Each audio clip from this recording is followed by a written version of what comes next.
আমার মনে হয় আমার এই জীবনটা অনেক কষ্টের। সুখ নাই, শান্তি নাই, কেমন জানি ভালো লাগে না, অস্থিরতা ভাব।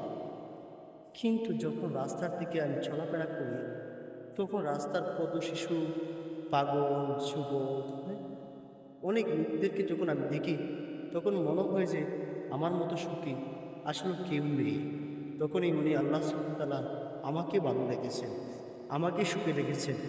আসলে আমরা যেই জায়গায় আছি আমরা শুকরিয়া আদায় করতে জানি না।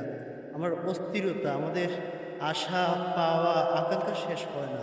তাই আমরা যেই জায়গায় আছি না কেন, বর্তমানে শুকরিয়া আদায় করি, শান্ত থাকি, আল্লাহর উপর ছেড়ে দিয়ে একদিন না একদিন আমাদের সফলতা আসবে। না হলে আমরা ঘুমাতে পারবো না। অস্থিরতার জন্য আমরা শান্তি পাবো না। টেনশনে ভুগতে হবে, ডিপ্রেশনে থাকতে হবে। তাই সবাইকে বলি, যেই জায়গায় আছি না কেন আমরা ভালোই আছি।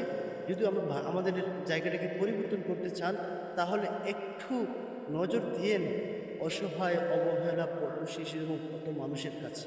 তাহলে বুঝতে পারবেন আপনারা কতটুকু সুখে আছেন, ভালো আছেন।